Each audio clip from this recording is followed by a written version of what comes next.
ইতিহাসের পাতায় আরও একবার প্রত্যেকে স্বাগত জানাই। মাদ্রাসা সার্ভিস অ্যান্সার কি দেওয়ার পর থেকে অনেকেই আমাকে কমেন্ট করেছো বা এসএমএস করেছো বা প্রশ্ন করেছো যে স্যার কাট আপ কত যেতে পারে। তো সেক্ষেত্রে দেখো, অ্যাকচুয়ালি কাট আপ কত যাবে সেটা তাও পরীক্ষার রেজাল্ট যখন বেরোবে, ফাইনাল অ্যান্সার কি বেরোনোর পর তারপরেই জানা যাবে।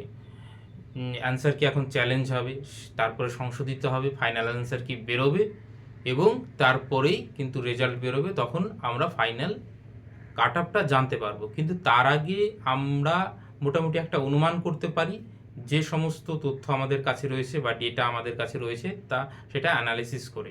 তো আমি এই মেথডটা যেভাবে করেছি তোমরা অন্য অন্য সাবজেক্টের ক্ষেত্রেও করতে পারো। আমি হিস্ট্রিটা করে দেখাচ্ছি যে কী মেথডে আমি কাট আপটা বের করেছি এবং তোমরা অন্য অন্য সাবজেক্টের ক্ষেত্রেও কিন্তু সেইটা করতে পারো এবং কোন কোন ফ্যাক্টরগুলো রয়েছে কাট অফটা কত যেতে পারে সেটা নির্ধারণের ক্ষেত্রে।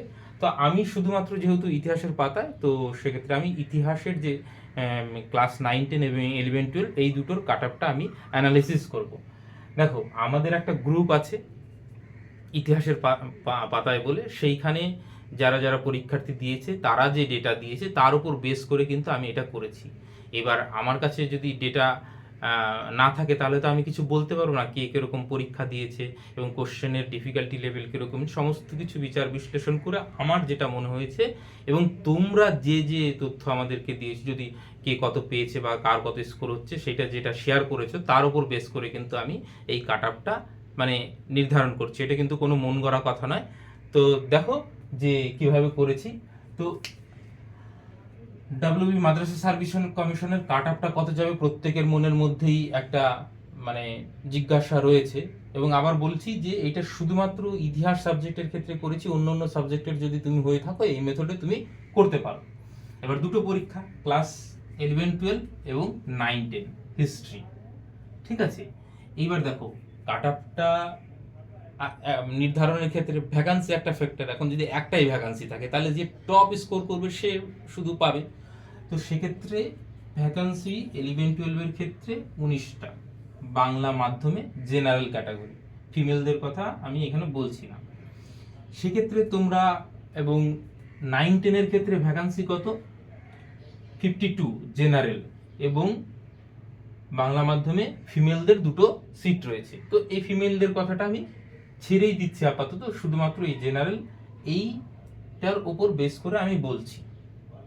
এইবার তোমাদের মনে থাকবে যে ইনফরমেশন গাইডলাইন, আমি ইনফরমেশন গাইডলাইনের সম্পর্কে একটা ভিডিও করে দিয়েছি এবং আমার যে টেলিগ্রাম চ্যানেল সেইখানেও কিন্তু ইনফরমেশন গাইডলাইনটা আছে, তোমাদের আশা করি মনে থাকবে। না মনে থাকলে আমি মনে করিয়ে দিচ্ছি।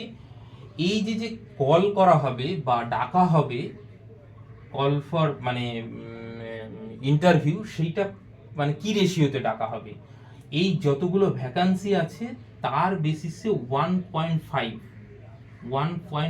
টাইম মানে 1.5 মানে 1.5 গুণ ক্যান্ডিডেটকে ডাকা হবে। অর্থাৎ একটা সিট থাকলে 1.5টা ক্যান্ডিডেটকে ডাকা হবে, বোঝা গেল। এক্ষেত্রেও তাই, কল ফর ইন্টারভিউ 1.5, তাহলে 1.5কে 19 দিয়ে গুণ করলে আমরা 29 পাচ্ছি, মানে 28.5। এবার 28.5 তো ডাকবে না, তাহলে 29 জনকে ডাকবে। তাহলে এইখানে ক্লাস 11, 12-এ এই ভ্যাকান্সি যদি থেকে থাকে তাহলে ডাক পাবে কতজন, 29 জন। সিট সংখ্যা কত, 19, এবং ডাক পাবে 29 জন। এবং এইটাই যদি আমরা ভ্যাকান্সিটা ধরে নিই, ভ্যাকান্সি আপাতত যেহেতু বাড়বে কি বাড়বে না সেটা পরের কথা, তাহলে মানে ইন্টারভিউতে ডাক পাবে 78 জন। তাহলে পরিষ্কার বোঝা গেল 100 জনও নয়, কিন্তু মাত্র 78 জন ডাক পাচ্ছে যদি না ভ্যাকান্সিটা বাড়ে। এইবার দেখো দ্বিতীয় ফ্যাক্টরটা হচ্ছে এক্সাম ডিফিকাল্টি লেভেল।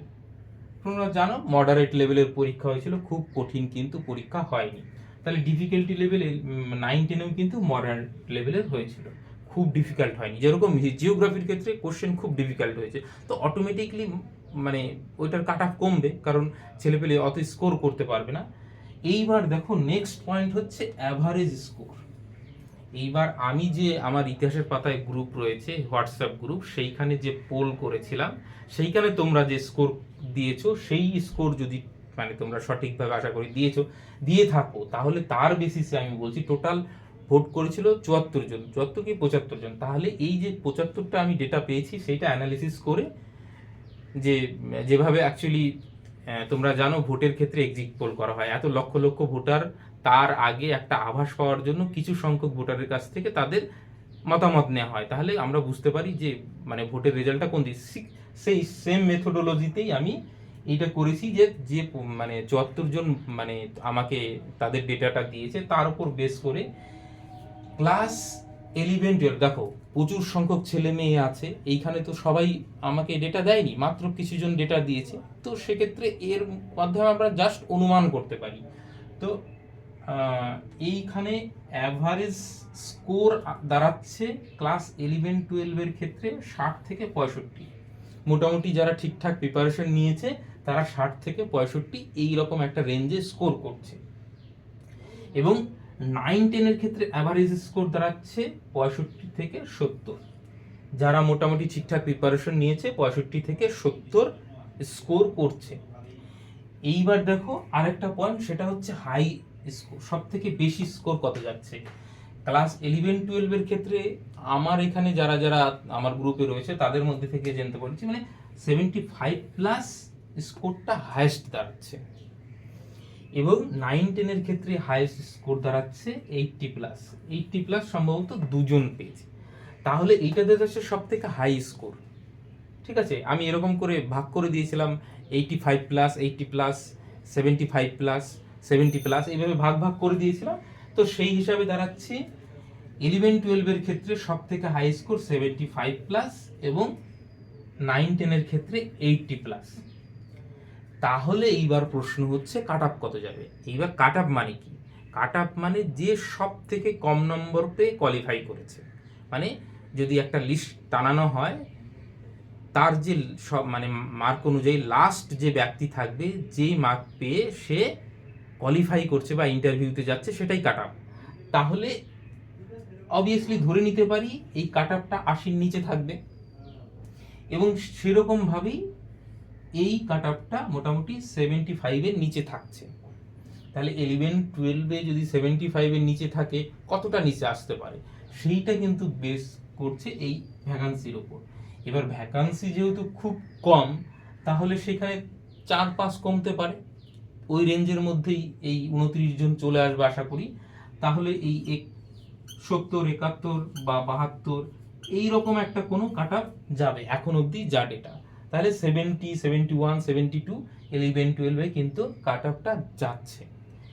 এবার 9-10-এর ক্ষেত্রে কাট আপটা তাহলে 80-র নিচে যদি হয়, তাহলে 75 অ্যারাউন্ড যাচ্ছে, সে 2-4 বেশি হতে পারে, 76 হতে পারে, আবার 74 হতে পারে।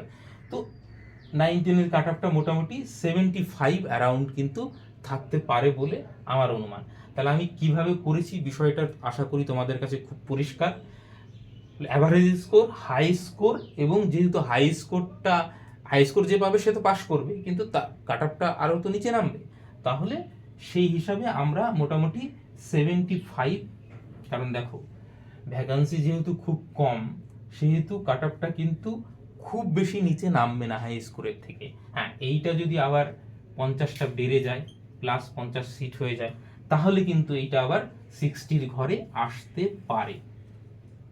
ঠিক আছে, ধরো 65 হচ্ছে বা 66 হচ্ছে, এইরকমটা তখনই আসবে যখন এইখানটায় বাড়বে, তাহলে এই কাট আপটা তখনই কমবে যখন এই সিট সংখ্যাটা বাড়বে। এই ক্ষেত্রেও তাই, এখানে যে 19টার জায়গায় আরো 20-25টা সিট অ্যাড হয়, তাহলে এই কাট আপটা তখন আরো কমে যাবে।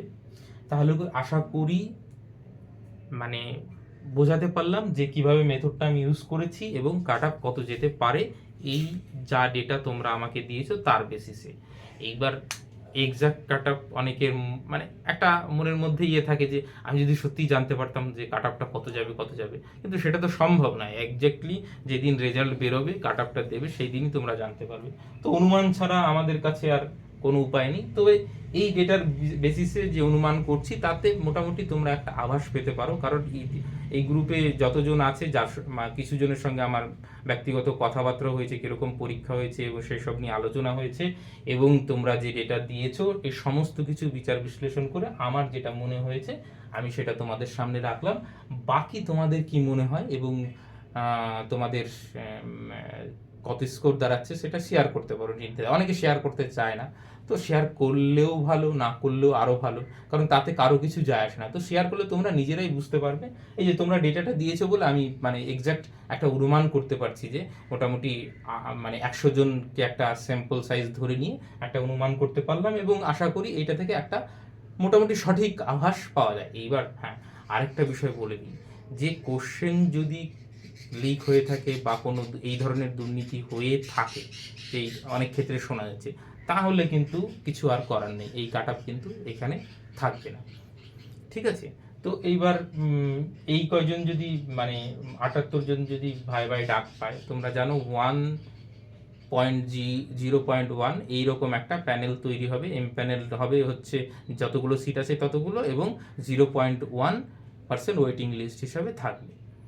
তো আশা করি বোঝা গেল। আর লিঙ্কটা দিয়ে দিচ্ছি, কারো যদি মনে হয় তারা জয়েন করতে পারো। সকলকে অসংখ্য ধন্যবাদ।